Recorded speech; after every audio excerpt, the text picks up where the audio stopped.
पड़ोस में कौन सी है वो जगह जहां बन सकते हैं सीरिया जैसे हालात? आखिर क्यों म्यांमार के साथ लगी सरहद को लेकर इन दिनों परेशान हैं बांग्लादेश के मोहम्मद यूनुस और उनकी सरकार? आखिर क्या चल रहा है बांग्लादेश और म्यांमार की सरहद पर, जिसको लेकर भारत की भी नजर लगी हुई है? इन तमाम सवालों पर जल्दी से लगाते हैं दूरबीन और जानते हैं इनके जवाब। नमस्कार, आपके साथ हूं मैं प्रणय उपाध्याय।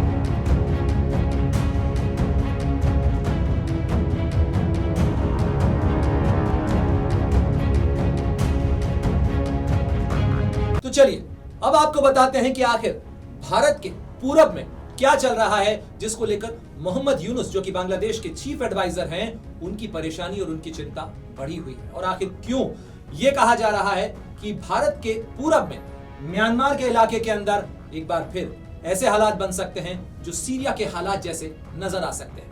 बात करेंगे सबसे पहले सीरिया की कि आखिर सीरिया में क्या हुआ, ये तो आप जानते ही हैं, पर सीरिया के नक्शे से समझने की कोशिश करते हैं कि आखिर सीरिया के नक्शे पर आखिर ऐसा क्या हो गया जिसको लेकर याद की जा रही है।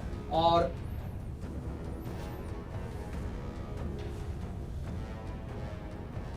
तो यह है सीरिया का नक्शा। सीरिया के इस नक्शे को देखकर आप इस बात का अंदाजा लगा सकते हैं कि सीरिया कैसे अलग अलग रंगों में, अलग अलग टुकड़ियों के अंदर इस समय बटा हुआ नजर आ रहा है। ये टुकड़ियां वो हैं जिनके पास अपने अपने हथियार हैं।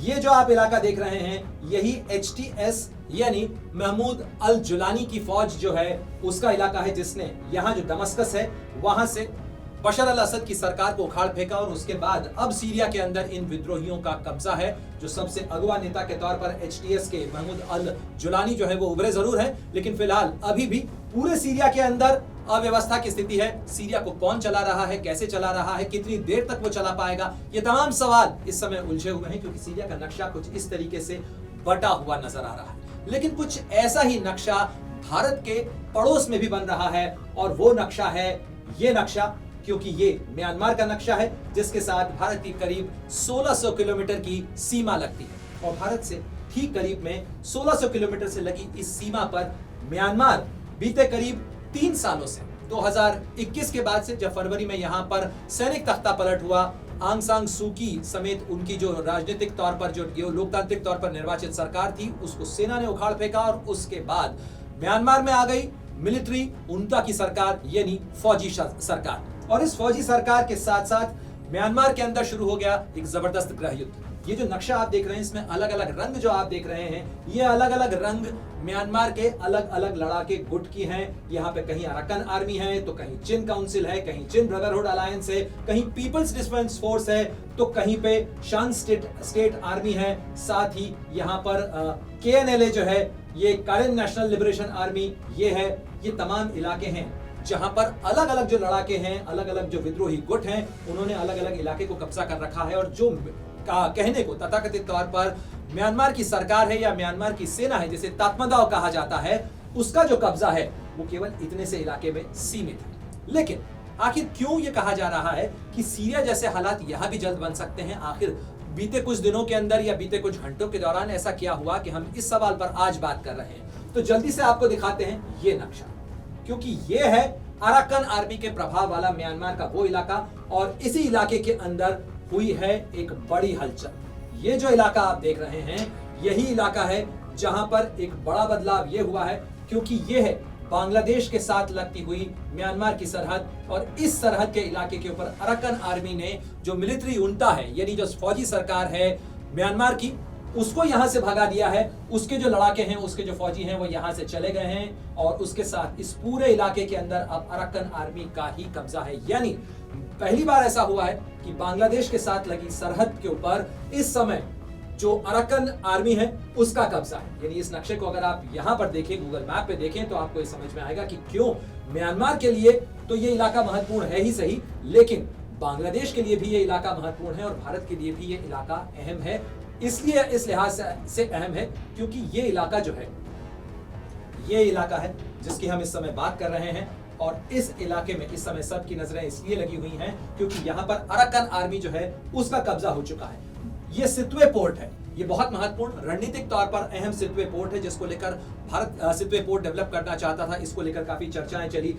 इसके साथ साथ ये जो पूरा इलाका है, ये कॉक्स बाजार है, यही वो राखाइन प्रांत है जहां से रोहिंग्या जो है उन्हें भगाया जाने लगा वो यहां से निकले और उसके बाद वो बांग्लादेश के अंदर शरण लेने के लिए पहुंचे। साथ ही ये वो इलाका है, ये चिट्टाग्राम का इलाका है जहां पर बांग्लादेश के अंदर हिंदुओं की सबसे मुखर आवाज सुनने को मिली है, लेकिन ये वो इलाका है जो बांग्लादेश की सरहद का सबसे अहम इलाका भी कहा जा रहा है इस मौजूदा हालात के अंदर। और यहाँ पर ये हम लाल रंग इसलिए भी दिखा रहे हैं क्योंकि इस इलाके के अंदर अब बांग्लादेश को अगर बात करनी है तो उसे अरक्कन आर्मी से बात करनी पड़ेगी, यानी वो बांग्लादेश जो कोशिश कर रहा था कि रोहिंग्याओं को वापस म्यांमार में भेजा जा सके, क्योंकि इसी इलाके के अंदर रोहिंग्या जो शरणार्थी कैंप है वो सबसे ज्यादा हैं। तो इसी कॉक्स बाजार के इलाके के अंदर अब यहां से वो वापस नहीं भेज पाएगा, बल्कि उसे एक नए इन्फ्लक्स के लिए तैयार रहना पड़ेगा, क्योंकि यहां से और रोहिंग्याओं की जो जाने का सिलसिला है वो बढ़ सकता है, खासतौर पर इस पूरे रखाइन प्रांत के अंदर। ये पूरा एक लंबा इलाका है, खासतौर पर अगर इस इलाके को देखें आप तो ये इलाका जो है वो इस लिहाज से भी महत्वपूर्ण है क्योंकि ये म्यांमार की जो समुद्री सरहद है उसे तय करता है, यानी ये जो रखाइन प्रांत है ये म्यांमार की समुद्री सरहद के लिहाज से महत्वपूर्ण है। इसलिए भी यहाँ पर ये चिंता बढ़ जाती है कि क्या अरक्कन आर्मी अपने प्रभाव के बाद इस इलाके की तरफ बढ़ने की कोशिश कर सकती है। और इस इलाके के अंदर जो नक्शा हम आपको दिखा रहे हैं, जो तस्वीर नजर आ रही है, क्या ये विद्रोही गुट उसी तरीके से एकजुट होकर जो नेपिदा है, नेपिदा यानी जो राजधानी है म्यांमार की, उसकी तरफ बढ़ सकते हैं? अगर वैसा हुआ तो यहाँ पर एक गृह युद्ध की स्थिति और गंभीर हो सकती है, यहाँ पर टकराव बढ़ सकता है। हालांकि ये विद्रोही गुट है लेकिन इनके पास भी हथियार हैं और अलग अलग विद्रोही गुट हैं। इनके अंदर एक थ्री ब्रदरहुड अलायंस भी है जिसके अंदर अरक्कन आर्मी भी है, जिसके अंदर KNLA भी है। और ये जो थ्री ब्रदरहुड अलायंस है इसकी तो जोड़ी है ही सही, लेकिन इसके साथ साथ एक नई फोर्स के तौर पर जो पीपल्स डिफेंस फोर्स है वो भी उभरी है। और ये जो पीपल डिफेंस फोर्स है ये वो लोग हैं जो कि सत्ता से हटाए गए लोग हैं। इसके अंदर उन्होंने एक अपनी वैकल्पिक सरकार या कहा जा सकता है गवर्नमेंट इन एग्जाइल, एक निर्वासित सरकार भी उन्होंने बना रखी है और ये भी हथियारबंद है, साथ साथ इनके पास भी प्रभाव है। और इनके साथ कई वो लोग हैं जो कि मिलिट्री में थे लेकिन अब उनको छोड़कर, सेना को छोड़कर आ चुके हैं। लेकिन सेना आखिर म्यांमार की सेना, म्यांमार में सैनिक शासन कोई पहली बार तो नहीं हो रहा है, म्यांमार में इससे पहले भी फौजी सत्ताएं रही हैं, लेकिन इस बार ऐसा क्या हुआ है कि म्यांमार की सरकार इतनी कमजोर है और आखिर वो अगर इतनी कमजोर है तो वो टिक कैसे रही? इसको समझने के लिए आपको म्यांमार का स्ट्रक्चर समझना पड़ेगा। आपको यह समझना पड़ेगा कि आखिर इतने इलाके जो हैं वो अलग अलग कैसे बटे हुए हैं। तो यहाँ पर एक बहुत बड़ी वजह है एथनिक ग्रुप्स, यानी जो अलग अलग जातियां हैं, जनजातियां हैं, उनके प्रभाव वाले ये तमाम इलाके हैं। और इन इलाकों को समझने के लिए आपको ये भी जानना होगा कि आखिर कौन कौन से इलाके जो हैं वो किस क्षेत्र से लगते हैं। तो ये भारत से लगता हुआ इलाका है म्यांमार का। इसके अलावा ये जो इलाका है ये चीन से लगा हुआ इलाका है म्यांमार का। और उसके साथ साथ ही ये इलाका जो है ये बांग्लादेश से लगा हुआ म्यांमार का इलाका है। और इनके साथ साथ ये जो अलग अलग इलाके हैं, आप इनकी तस्वीर देखकर इस बात से अंदाजा लगा सकते हैं कि म्यांमार की जो फौज है वो दरअसल किसी भी देश के साथ में सीधे तौर पर बॉर्डर को कंट्रोल नहीं करती है। अगर करती है तो चीन के साथ में एक छोटा सा हिस्सा है उसे कंट्रोल करती है। लेकिन अगर आप वास्ट स्टेट में देखें तो MNDAA है, TNLA है, इसके अलावा भारत के साथ लगी हुई जो सरहद है उसके ऊपर भी पैचेस के अंदर कहीं पीपल्स डिफेंस फोर्स है तो कहीं मिलिट्री उनटा है, या जो तात्मदाव है म्यांमार की सरकार है वो है, कचिन इंडिपेंडेंस आर्मी है उसका प्रभाव है। और यहाँ पैचेस के अंदर फौज है। यानी म्यांमार में अगर आप देखें तो म्यांमार में कई बार इस तरीके की स्थिति हुई कि जैसे ही विद्रोही किसी जगह पर दबाव बनाते हैं तो वहां की फौज पोस्ट छोड़कर भाग जाती है और उसके बाद वो किसी सुरक्षित जगह पर चले जाते हैं, वहां पर एक गढ़ बनाते हैं और उसके बाद वहां से जो है अटैक करने की कोशिश करते हैं। यानी एक गृह युद्ध की स्थिति बीते 3 साल से लगातार चल रही है। और ऐसे में ये जो नक्शा मैं आपको दिखा रहा हूं ये नक्शा कई बार बदलता रहता है, बहुत तेजी से बदलता है, क्योंकि कुछ इलाकों के अंदर जब बमबारी की जाती है, एयर अटैक्स किए जाते हैं, एयर रेड्स की जाती हैं, क्योंकि लड़ाकू विमान जो हैं वो मिलिट्री उनका के पास में है, फौजी सरकार के पास में है और वो इनका इस्तेमाल करती है। इसके अलावा अपनी ही सरकार अपने ही लोगों के खिलाफ में जो है वो आर्टिलरी गन्स का इस्तेमाल कर रही है। यानी कैसा जबरदस्त गृह युद्ध चल रहा है भारत के ठीक पड़ोस में। भारत के कितने पड़ोस में? क्योंकि भारत के जो उत्तर पूर्व के राज्य हैं उनकी सीमाएं लगी हुई हैं म्यांमार से। अगर आप भारत के नक्शे को देखें तो मिजोरम, म्यांमार, मिजोरम, मणिपुर और नागालैंड, ये जो इलाके हैं इनकी सीमाएं लगती हैं म्यांमार से। साथ ही ये जो इलाका है ये भारत के लिए इंसर्जेंसी के लिहाज से भी संवेदनशील इलाका है। और इसीलिए भारत के जो इंसर्जेंट ग्रुप्स हैं, भारत के जो उग्रवादी गुट हैं जो कि पूर्वोत्तर के इलाके के अंदर गड़बड़ फैलाते रहते हैं, वो गुट भी इन इलाकों के अंदर शरण लेते हैं। इसलिए भारत के लिए सुरक्षा के लिहाज से ये महत्वपूर्ण है। लेकिन एक बार फिर लौटते हैं इस इलाके के ऊपर, क्योंकि बांग्लादेश जिस तरीके से अब पैंतरा बदलने की कोशिश कर रहा था, उस बांग्लादेश के लिए एक नई मुसीबत इस इलाके के अंदर खड़ी हो सकती है।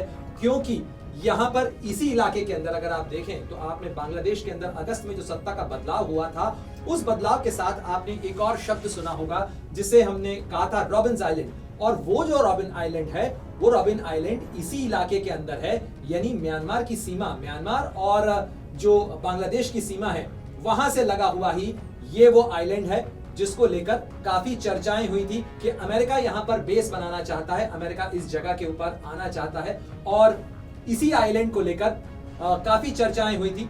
हालांकि बांग्लादेश की तरफ से स्पष्टीकरण दिए गए थे, लेकिन ये जो आइलैंड है ये बांग्लादेश के लिहाज से भी महत्वपूर्ण है और साथ ही ये जो है म्यांमार से भी काफी नजदीक है। दोनों के बीच में इस आइलैंड को लेकर भी टकराव होता रहा है, कई बार होता रहा है। लेकिन हाल के दिनों में, यानी 2 दिनों के अंदर अराकान आर्मी ने जिस तरीके से बांग्लादेश का, जिस तरीके से मिलिट्री उनका जो है, जो तात्मदाव है या म्यांमार की सेना है, उसे पीछे धकेला है और उसके बाद इस इलाके को कब्जा लिया है। यानी ये जो बॉर्डर है ये अब अराकान आर्मी के कब्जे में है। और इस अराकान आर्मी के कब्जे में आने का मतलब है कि म्यांमार की जो समुद्री सरहद का इतना बड़ा इलाका है, ये अब म्यांमार के विद्रोही गुटों के पास में है, उनके हाथ में है। और ऐसे में इस बात की आशंका जताई जा रही है कि यहां से अराकान आर्मी जो है वो अगर एक ऑपरेशन शुरू करती है इस तरफ, तो सत्ता का बदलाव जो है वो शुरू हो सकता है। साथ ही अगर आप ये 3 शहर देखें, मांडले, इसके अलावा नेपिदो और साथ ही यहां पर आता है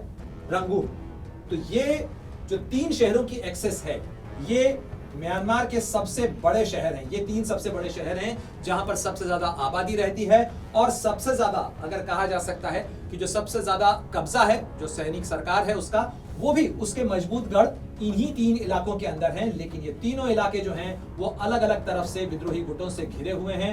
यहां से अगर अराकान आर्मी पहुंचती है तो नेपिदा उसके लिए बहुत करीब होगा। साथ ही जो कैरिन आईसी है या यहां से करेन नेशनल आर्मी जो है, करेन नेशनल लिबरेशन आर्मी KNLA, ये अगर बढ़ती है, ये दोनों चूंकि 3 ब्रदरहुड अलायंस का हिस्सा है, तो ऐसे में ऐसे में म्यांमार के लिए संकट हो सकता है, उसके लिए परेशानी जो है वो बढ़ सकती है। और साथ ही परेशानी बढ़ सकती है इनके लिए, क्योंकि ये हैं जो मिलिट्री उनटा है, जो कि सैनिक सरकार है, उसके जनरल आउंग है।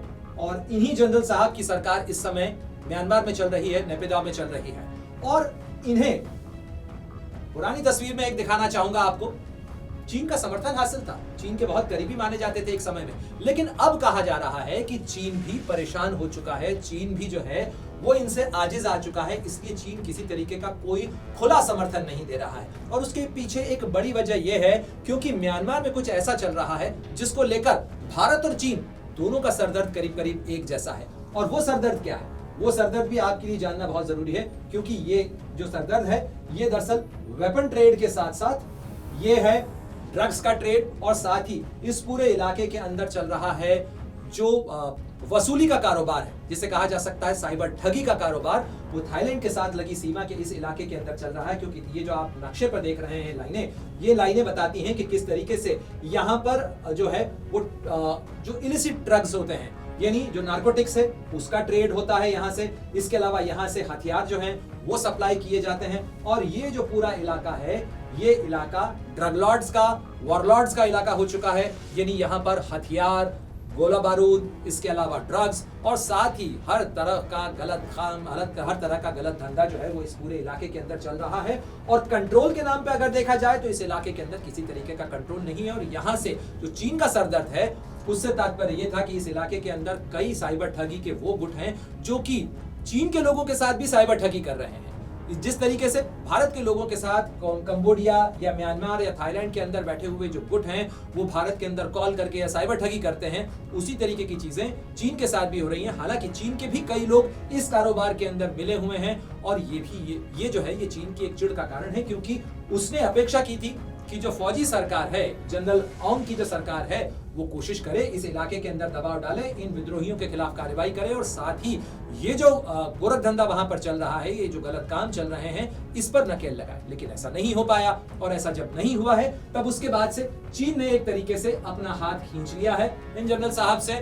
और फिलहाल चीन इसके अंदर कोशिश कर रहा है कि यहाँ पर किसी तरीके की सीधी सैनिक मदद इनको न दी जाए, यानी जो फौजी सरकार है उसे नहीं दी जाए। साथ ही जिस तरीके से ये नक्शा बार बार बदल रहा है, चीन की चिंता है खासतौर पर अपने साथ लगी सरहद के इलाके को लेकर, इसलिए वो इन विद्रोही गुटों के साथ ही, चाहे कचिन इंडिपेंडेंस आर्मी हो, चाहे ये शान स्टेट आर्मी हो, इनके साथ में चीन अपना तालमेल बनाए हुए है, इन्हें हथियार भी दे रहा है। हालांकि दूसरी तरफ उसके बहुत सारे हथियार जो मिलिट्री जुनता है उसके पास भी पहुंच रहे हैं, यानी चीन दोहरा गेम खेल रहा है, वही जिसके लिए वो जाना जाता है। लेकिन फिलहाल सीधे तौर पर वो म्यांमार की फौजी सरकार को बचाने के लिए कोई न तो कदम उठाने जा रहा है और न ही अपने फौजी भेजने जैसे किसी प्लान के ऊपर फिलहाल अभी तक की जानकारी के मुताबिक चीन ऐसा कुछ नहीं करने जा रहा है। लेकिन केस सिनेरियो की कल्पना कीजिए, अगर यहां पर फौजी सरकार जो है वो घिरती है, अगर सीरिया जैसे हालात यहां पर भी पैदा होते हैं,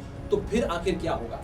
गृह युद्ध यहां पर और बढ़ेगा। भारत की चिंता इस लिहाज से भी है क्योंकि भारत के साथ इस इलाके की सरहदें लगती हैं, साथ ही यहाँ पर जो भारतीय समुदाय के लोग हैं यांगून के इलाके के अंदर, क्योंकि एक जमाने में जब अंग्रेजों का राज था तब उस इलाके के अंदर यहाँ पर भारतीय कारोबारी भी थे। इसके साथ साथ म्यांमार के साथ भारत के जो हैं वो ट्रांसपोर्ट रिलेशन भी हैं, भारत के ट्रेड रिलेशन भी हैं। ऐसे में भारत की चिंता उस चीज को लेकर भी बढ़ी हुई है।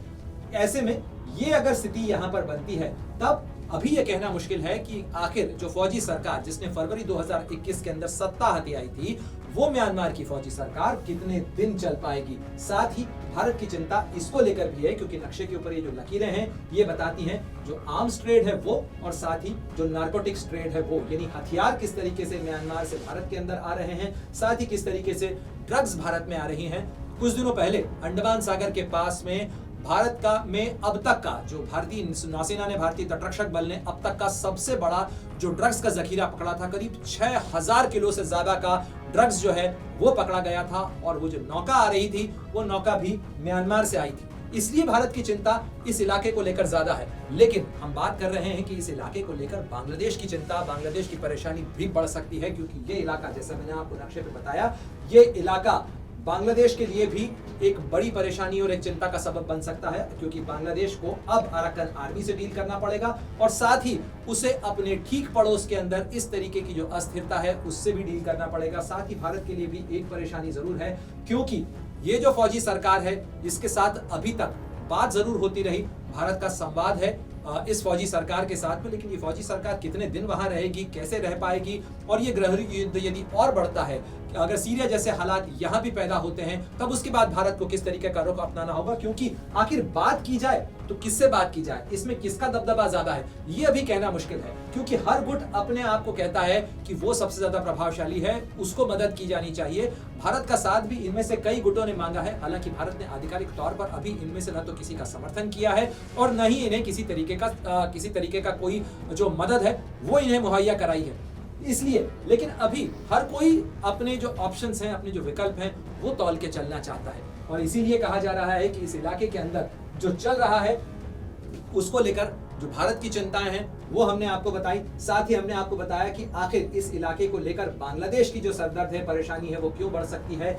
लेकिन भारत के ठीक पड़ोस में करीब 1600 किलोमीटर की सीमा जो है जिस मुल्क के साथ लगती हो, अगर वहां पर इस तरीके की अस्थिरता है, इस तरीके की गड़बड़ी है, अगर इस तरीके की उठापटक चल रही है, तो जाहिर तौर पर ये चिंताएं भारत के लिए भी ज्यादा हो सकती हैं। और इसके अंदर ये चिंता बढ़ने के पीछे एक बहुत बड़ी वजह ये भी है क्योंकि इस पूरे इलाके के अंदर अचानक से, हम मणिपुर और मिजोरम की स्थिति की भी बात कर रहे हैं, मणिपुर को लेकर राजनीतिक बहस और काफी चर्चाएं होती रही, लेकिन मणिपुर के इलाके के अंदर, खासतौर पर पहाड़ी इलाकों के अंदर जो म्यांमार से लगा हुआ सरहद का इलाका है, यहाँ पर अफीम की खेती बेतहाशा तरीके से बढ़ी है। खासतौर पर अगर आप भारत के नक्शे को देखें तो भारत की जो भौगोलिक स्थिति है, वो भौगोलिक स्थिति जो है वो दो देशों के बीच में या दो इलाकों के बीच में कुछ इस तरीके से है, जो कि ड्रग प्रोडक्शन के हिसाब से बहुत संवेदनशील कहे जाते हैं। खासतौर पर पाकिस्तान, अफगानिस्तान और ईरान का इलाका, जहां पर ड्रग्स का कारोबार होता है। खासतौर पर अफगानिस्तान के अंदर तालिबान के राज में भी जो है अफीम का उत्पादन होता है, पाकिस्तान के रास्ते वो भारत पहुंचती है और भारत, इन दोनों के बीच में एक ट्रेड रूट बनता है भारत के रास्ते। और चूंकि जमीन के ऊपर दबाव दिया जाता है, याद करिए वो तस्वीरें लगातार जो सरहद से सामने आती रहती हैं, कभी बीएसएफ ड्रोन के जरिए जो ड्रग्स के पैकेट हैं उसे पकड़ता है, साथ ही कभी जो कोस्ट गार्ड है उसके जहाज यहाँ पर दबाव डालते हैं, तो कभी गुजरात की सीमा पर, कभी महाराष्ट्र में किसे लगती हुई जो समुद्री सीमा है वहां के इलाके के अंदर ड्रग्स पकड़ी जाती हैं। साथ ही ये जो अंडमान सागर है, बंगाल की खाड़ी है, इस इलाके के अंदर ड्रग्स पकड़ी जाती है। तो ये जो पूरा ड्रग्स का कारोबार है ये इस इलाके के अंदर भारत के लिए सरदर्द है, और ये जो सरदर्द है इसकी एक बड़ी वजह, इसका जो एक बड़ा लिंक है वो इस समय ये जगह है जहां पर इस समय जो हालात हैं वो करीब करीब सीरिया जैसे ही हालात हैं, और यहाँ भी कभी भी जो है वो सत्ता का बदलाव हो सकता है, कभी भी यहाँ पर इस तरीके की स्थिति हो सकती है जो भारत की चिंता, भारत की परेशानी बढ़ा सकती है। और आप तस्वीर में देखिए कि कैसे इस नक्शे के अंदर ये जो अलग अलग रंग हैं ये बताते हैं कि विद्रोही गुट नेपिडो की जो सरकार है उसे उखाड़ फेंकने के लिए लगातार लड़ रहे हैं। यहाँ पर जो सैनिक सरकार है वो अपने ही लोगों, अपने ही इलाके के अंदर बमबारी कर रही है। इसको लेकर दुनिया में चिंता जताई जा रही है, यूएन ने चिंता जताई है, भारत भी इस मामले पर कह चुका है। आज इस मामले को लेकर विदेश मंत्रालय के प्रवक्ता से भी जब सवाल किया गया तब उनका कहना था कि भारत लगातार म्यांमार के हालात पर नजर बनाए हुए है, और उन हालात के मद्देनजर भारत अपनी सुरक्षा की चिंताओं पर भी लगातार गौर कर रहा है, क्योंकि भारत की जो चिंताएं हैं वो सरहद के कारण भी हैं, लेकिन इस पूरे हालात के ऊपर दुनिया की नजरें इस लिहाज से भी लगी हुई हैं क्योंकि ईस्टर्न थिएटर अगर आप देखें, यानी दुनिया में इंडो पैसिफिक के थिएटर को अगर आप देखें तो उसके लिहाज से भी म्यांमार एक बड़ी और महत्वपूर्ण कड़ी है, क्योंकि उसके साथ बंगाल की खाड़ी की एक बहुत बड़ी सीमा जो है वो म्यांमार के साथ लगती है। साथ ही थाईलैंड, कंबोडिया, वियतनाम, इस इलाके, लाओस के इलाके के अंदर यहाँ पर साइबर ठगी का जो एक नया हब बनता जा रहा है उसको लेकर भी दुनिया भर के अंदर चिंताएं हैं। साथ ही इस पूरे इलाके के अंदर जो अवैध हथियार है उनकी सप्लाई का जो रूट म्यांमार के अंदर बन रहा है वो भी एक चिंता की वजह है। और साथ ही एक बड़ी चिंता की वजह यह है कि म्यांमार की जनता इस लड़ाई के अंदर पिस रही है, खासतौर पर आम लोग, आम नागरिक जो हैं वो फौजी शिकंजे के अंदर इस समय रह रहे हैं। बहुत सारी पाबंदियां इस समय म्यांमार में हैं, और म्यांमार के अंदर सरकार किसकी बनेगी, कैसी बनेगी, वो सरकार बनेगी तो टिकेगी या नहीं टिकेगी, म्यांमार में जो फौजी सरकार है वही रहेगी या विद्रोही नेपिडो के अंदर अपना झंडा लहराएंगे। अभी ये सारे सवाल इस मैदान में, इस इलाके के अंदर खड़े हुए नजर आ रहे हैं। अगर आप ये वीडियो YouTube पर देख रहे हैं तो हमारे चैनल को सब्सक्राइब कर बेल आइकन दबाएं, और Facebook पर देख रहे हैं तो हमारे पेज को लाइक करें। 8 मिलियन प्लस सब्सक्राइबर, आपके इस भरोसे के लिए बहुत धन्यवाद।